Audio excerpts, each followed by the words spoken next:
With a lot of older games, I found it very easy to figure out why this title was so memorable and important for people who played it back in the day. What captured people's attention and led to the development of future games, or in some cases long-lasting legacies? I figured Suikoden would be the same, but I never expected it to be as simple as it was. Suikoden 1 captured me by efficiently showing what they were going for. A story that knew how to keep the pace going while giving enough information to satisfy, a story that is willing to have its biggest moments have significant implications for the rest of the game, and a game with so many options to play with. There is also plenty that ages the game and its systems and style, even with the new remaster, but Suikoden 1 provided me an experience sorely lacking in other RPGs. A great start that makes me even more excited to see how Suikoden 2 follows it up. Suikoden is a turn-based RPG developed and published by Konami. The game is loosely based on the Chinese novel Water Margin and originally released in Japan in 1995 for the PlayStation. It came to North America in 1996 and Europe in 1997. There were also releases for PC and the Sega Saturn after the original PlayStation release, but those never made it out of Japan. A compilation of Suikoden 1 and 2 first happened in 2006 for the PSP, which also never made it out of Japan, but the most recent release of Suikoden 1 and 2 HD Remaster that came out in March of 2025 did come out worldwide. That is the release I played, and it was released for PS4, PS5, Switch, Xbox One, Xbox Series, and PC. There is a story about Suikoden 1's development that the concept for the sequel Suikoden 2 was actually thought of first, but series creator Yoshitaka Murayama was told it would be too expensive, so Suikoden 1 was created as a test case and development experience for the team before tackling the bigger story. However, I have never been able to verify this claim, so it may be a bit of made-up lore. I can understand where it's coming from though. For all its charms, Suikoden 1 did feel like a first game in the series. Reviewers at the time used some phrases such as stock RPG or warm-up.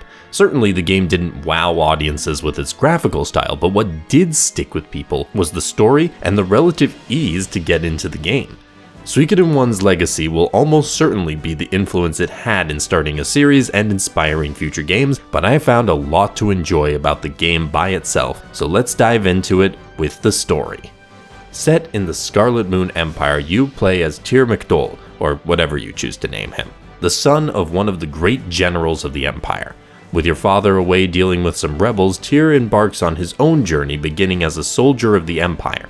In his work, he begins to see the real face of the Empire, and learns more about the growing signs of unrest and rebellion in the populace. Things come to a head when Tyr gains possession of a powerful rune called the Soul Eater, which makes him a target of the Empire.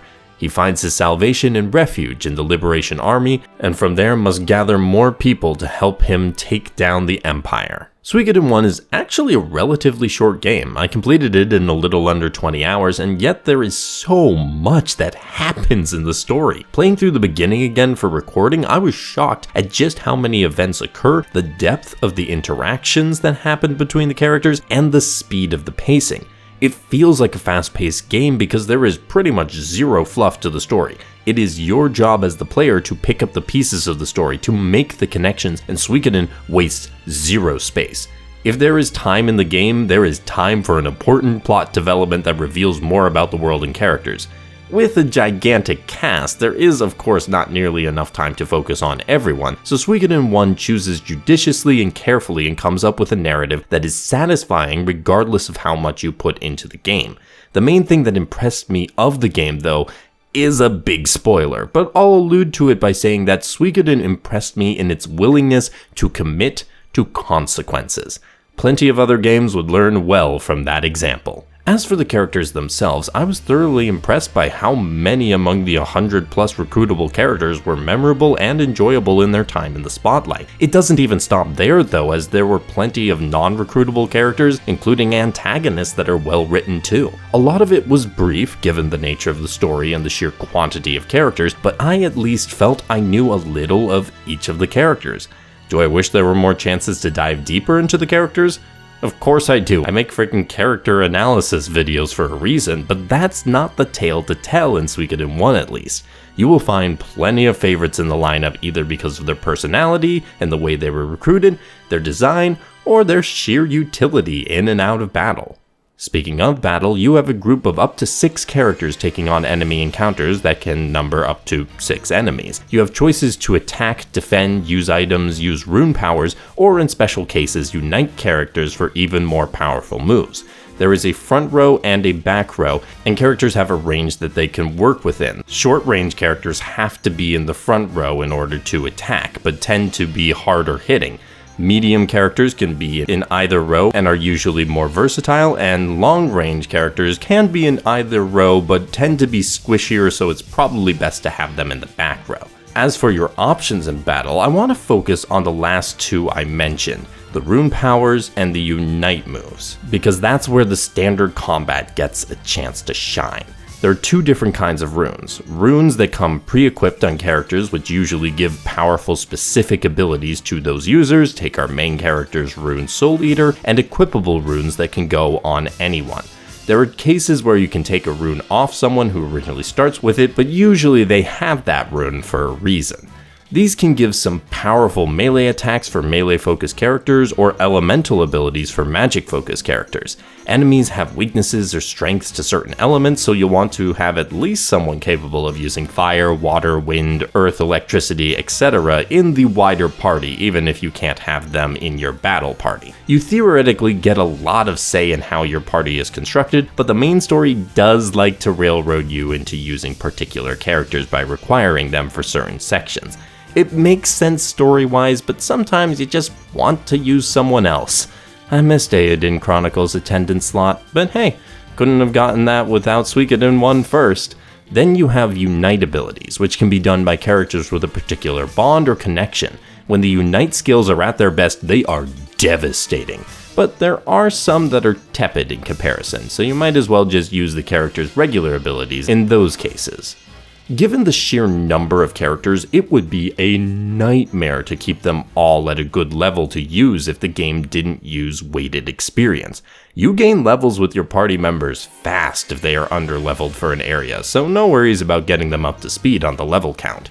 Equipment-wise is a harder proposition, but we will get into that later when we talk about the base. As for the enemies themselves, they are creatively designed and fun to battle against, although it is frustrating when they occasionally counter your attacks, which you can do back to them, which is much more fun. The bosses, though, are the only ones that pose a significant challenge in the game, at least on normal mode. Make sure you are well prepared for those encounters, and you'll be sailing smooth. There are 2 other stages of gameplay which happen more infrequently than regular combat, those being the war battles and duels. In war battles, your army will face off against the enemies, and you have to choose between a charge attack, bow attack, or mage attack.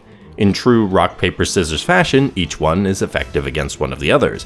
Mage beats charge, charge beats bow, and bow beats mage. You can use characters' abilities though to find out what your opponent is going to do, bribe some of their army to your side, or strengthen your army's abilities. Pretty simple, honestly hard to lose in my experience, but gives a greater sense of scale to the events of the game. Then you have the duels. In climactic moments, you will get the opportunity to do a 1v1 duel between one of your party and an enemy. Like with war battles, you get 3 options: attack, defend, and special. Attack beats defend, defend beats special, and special beats attack. This time though, you don't have lackeys to send out to predict what is coming next. You need to read your opponent's dialogue to figure it out. They tend to have some good hints in there, or you can just look it up online. In addition, the duel will depend on your strength of arm and level, which is not the case for war battles. That does mean that if you are too low level, you will lose, even if you pick the right option for every stage of battle. Make sure to be well prepared. Duels and war battles are also where you can lose characters permanently, which is important to keep in mind because to get the best ending, you need to recruit every single character and keep them alive until the end.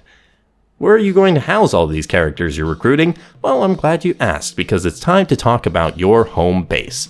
Once you have liberated it, you will have a castle that you can name and will expand over time as you recruit more characters. This is where you will rest between battles, complete some mini-games, buy, sell, equip, upgrade, and appraise items and equipment, store items, complete a library and a painting, and soak in the sauna. Now, that's a lot, especially on the recruiting character side of things, so I do advise a guide if you're going for the best ending. some of the recruits can be very particular. This is also where some unfortunately cumbersome requirements of Suikoden come into focus, specifically when it comes to items.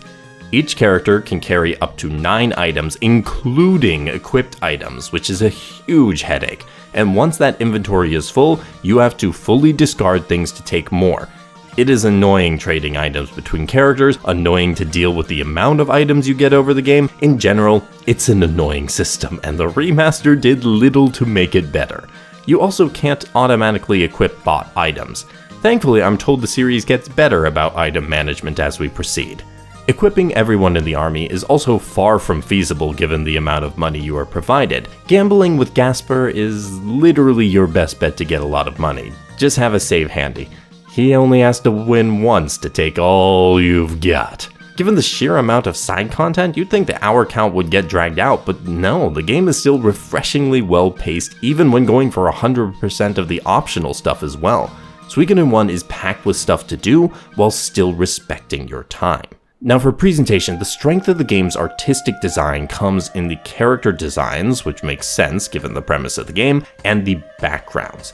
There are some really nice backgrounds, but the actual pixel art tends to be more basic. The remaster definitely makes everything look brighter and smoother, but that's about it for visual improvements, and whether that makes the game look better is up to subjective interpretation.